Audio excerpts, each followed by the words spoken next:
Margaret clutched her small suitcase tighter as the dusty stagecoach rolled to a stop in front of the sprawling Montana ranch. The summer of 1892 stretched endlessly before her, filled with uncertainty and fear. At 19, she had never been so far from her family's small farm in Ohio. The arranged marriage to Samuel Heartfelt, a rancher she had never met, felt like stepping into a foreign world. The stagecoach driver helped her down, his weathered hands steady as she found her footing on the uneven ground. Red dust swirled around her dark blue traveling dress, and she quickly smoothed down her skirts, trying to look presentable. Her heart hammered against her ribs as she looked around the vast property. Rolling hills stretched as far as her eyes could see, dotted with cattle and horses. The ranch house stood before her, larger than she had imagined, with a wide porch and wooden shutters that had seen many seasons. Margaret had always been quiet, preferring to help her mother with cooking and sewing rather than socializing with the other young women in her small town. When her father announced that he had arranged her marriage to a successful rancher out west, she had barely spoken a word of protest. Her family needed the money, and she understood her duty as the eldest daughter. Still, the thought of leaving everything familiar behind made her stomach twist with anxiety. The front door of the ranch house opened, and a tall figure stepped onto the porch. Samuel Heartfelt was not what she had expected. He was older than her 25 years, probably closer to 30, with sun-weathered skin and hands that spoke of hard work. His dark hair was slightly unkempt, and his clothes were practical rather than fancy.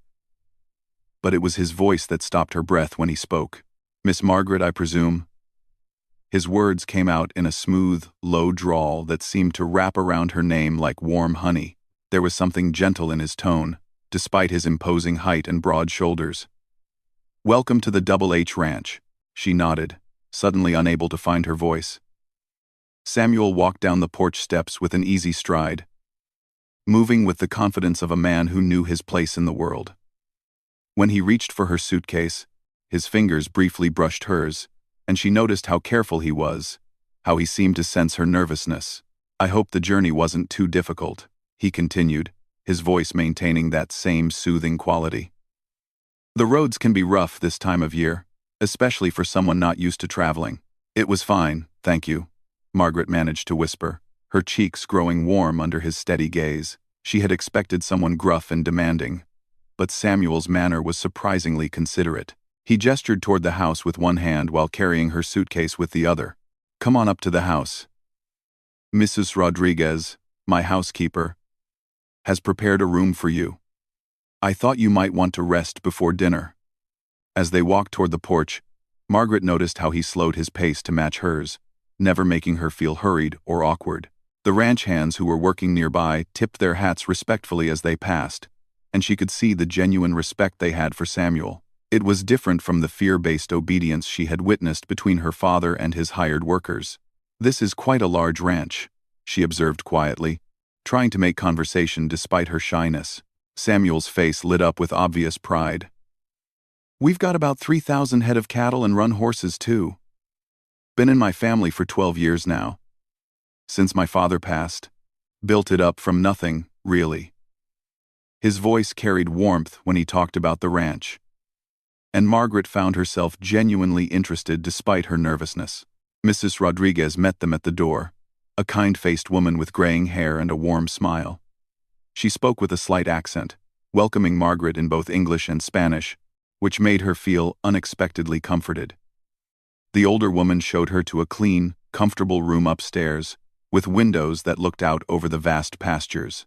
"Take all the time you need to settle in," Samuel said from the doorway. "We'll have dinner at 6 if that suits you. Nothing fancy, just good food and honest conversation." After he left, Margaret sat on the edge of the bed, trying to process everything that had happened. She had expected to feel more frightened, more out of place.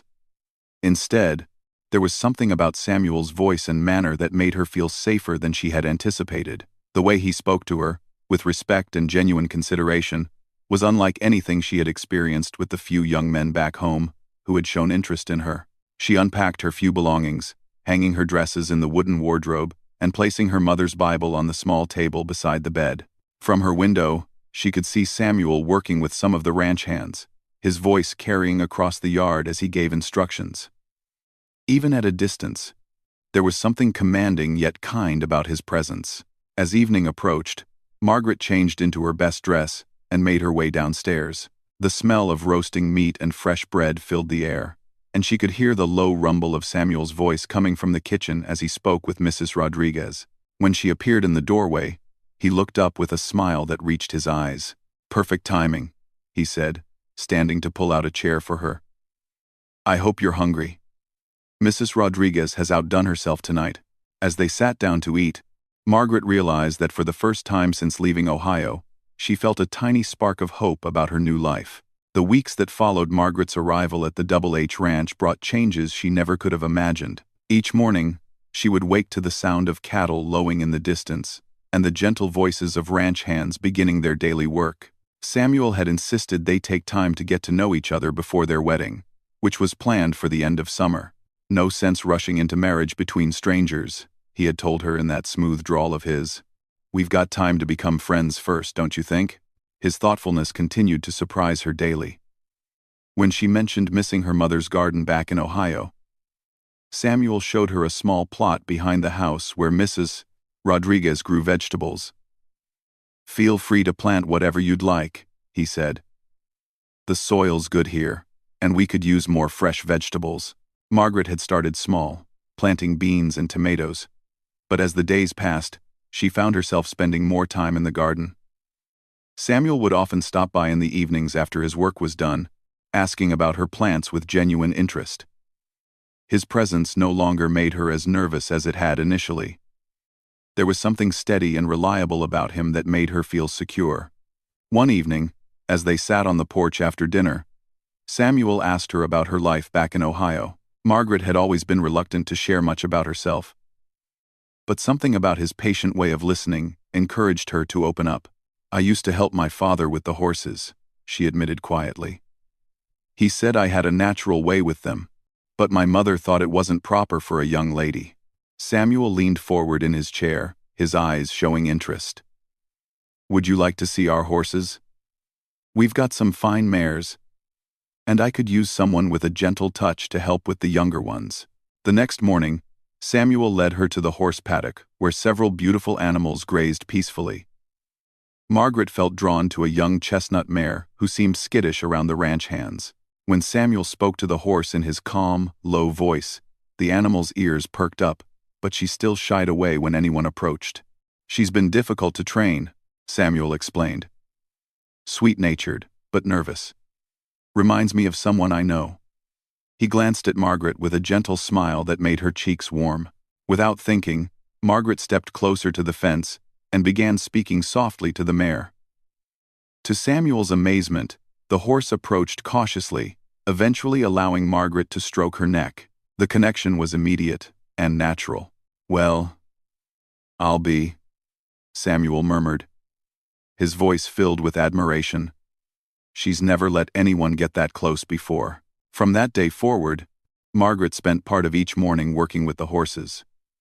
Samuel often joined her, and she began to notice how his voice had the same calming effect on the animals that it had on her. When he gave instructions to the ranch hands, his tone was always respectful, but firm. When he spoke to her, it was with warmth and consideration that made her feel valued. "You've got a real gift with the animals," he told her one afternoon as they watched the chestnut mare, now named Rosie, trot peacefully around the paddock. "I've never seen anything like it." Margaret felt a warmth spread through her chest at his praise. Back home, her quiet nature had often been seen as a failing. Here, Samuel seemed to appreciate her gentle approach to everything, from the horses to the garden to her interactions with Mrs. Rodriguez and the other ranch workers.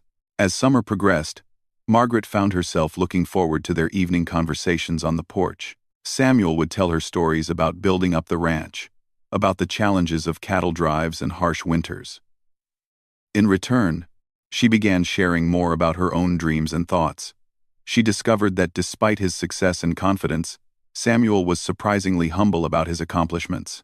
"My father always said that the land doesn't belong to us, we belong to the land," he told her one evening as they watched the sunset paint the sky in brilliant oranges and purples. Everything we do here should be about working with nature, not against it. Margaret found herself thinking about those words long after they said goodnight. There was wisdom in Samuel's approach to life that appealed to her deeply. He treated everyone around him, from Mrs. Rodriguez to the youngest ranch hand, with the same respect and consideration he showed her. One day, when a sudden storm threatened the cattle, Margaret watched from the house as Samuel organized the men to bring the animals to safety. Even in the midst of the crisis, his voice remained calm and steady, giving clear directions without panic or anger. She realized that his strength wasn't just physical, but came from an inner confidence and kindness that made others want to follow him. That evening, as they sat by the fire while rain pattered against the windows, Samuel turned to her with a serious expression. "Margaret, I want you to know that you don't have to go through with this marriage if you're not comfortable," he said quietly. "I know this arrangement wasn't your choice, and I don't want you to feel trapped." His words surprised her.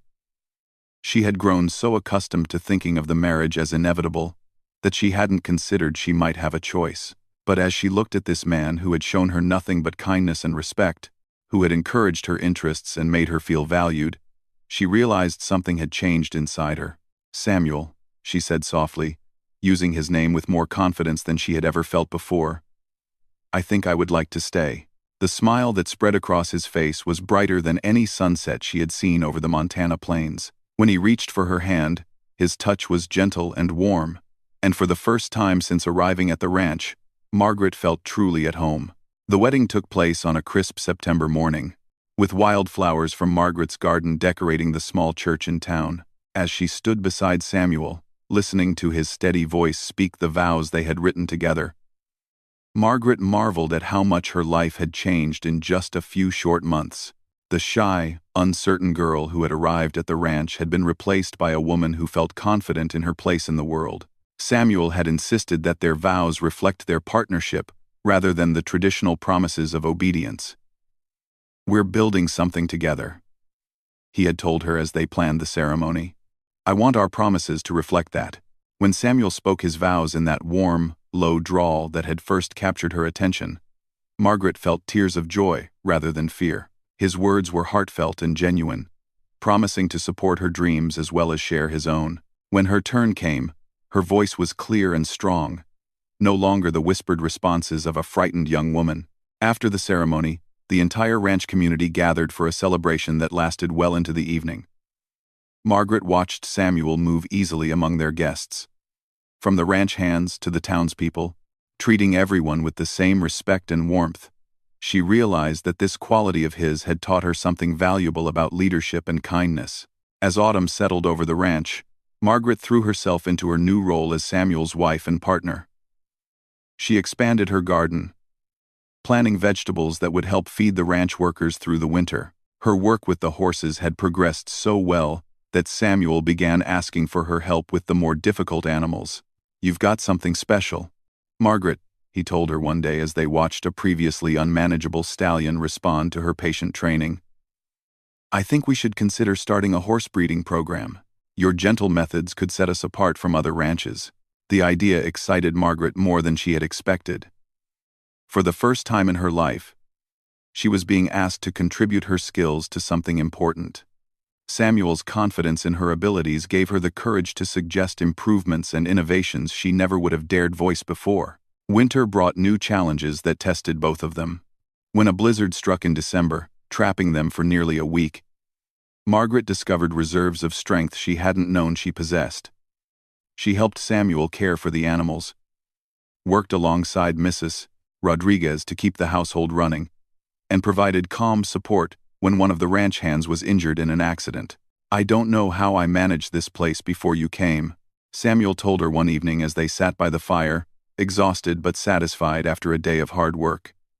"You've made everything better, not just for me, but for everyone here." Spring brought validation of Margaret's impact on the ranch.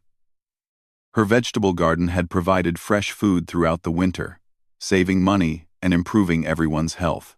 The horses she had trained were among the finest in the region, and word was spreading about the Double H Ranch's reputation for well-bred, gentle animals. But perhaps the most significant change was in Margaret herself. The woman who had once been too shy to speak up in conversation now confidently discussed business plans with Samuel and gave instructions to the ranch hands when needed. Her quiet nature had evolved into thoughtful leadership rather than fearful silence. One afternoon in late spring, Margaret was working in the paddock when a neighbor rancher arrived with his wife and young daughter. The child was fascinated by the horses but too frightened to approach them. Without hesitation, Margaret knelt down to the little girl's level and began speaking in the same gentle tone she used with nervous animals. "Would you like to meet Rosie?" she asked softly. "She's very sweet, and she loves children." Within minutes, the child was petting the mare's nose while Margaret told stories about the horses. Samuel, watching from a distance, felt his chest swell with pride and love for this remarkable woman who had transformed not only his ranch but his entire understanding of what a partnership could be. Later that evening, as they walked through Margaret's expanded garden, Samuel stopped and took her hand. "Do you ever regret leaving Ohio?" he asked, though his tone suggested he knew the answer. Margaret looked around at the thriving vegetables, the content horses in the distance, and the ranch house that had become her true home. She thought about the frightened young woman who had arrived less than a year ago, and then about the confident woman she had become. "Never," she said firmly. "This is where I belong."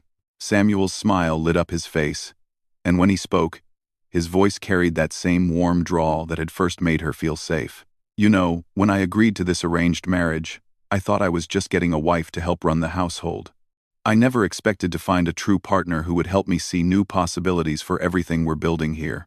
As the seasons continued to change, Margaret and Samuel's partnership flourished in ways that surprised them both. They expanded the horse breeding program, and Margaret's reputation for training difficult animals brought customers from surrounding states. The ranch prospered not just financially, but as a community where everyone felt valued and respected. Years later, when Margaret would tell their story to their own children, she would always emphasize how Samuel's gentle strength and unwavering respect had given her the confidence to discover who she was meant to be. The shy bride who had arrived at the Double H Ranch had found not just a husband, but a partner who helped her realize dreams she never knew she had. The smooth, low drawl that had first calmed her fears had indeed changed her path forever, but not in the way she had initially expected. It hadn't changed her into someone else entirely, but rather had given her the courage to become the best version of herself. In Samuel's voice, she had heard respect, kindness, and belief in her potential, and that had made all the difference.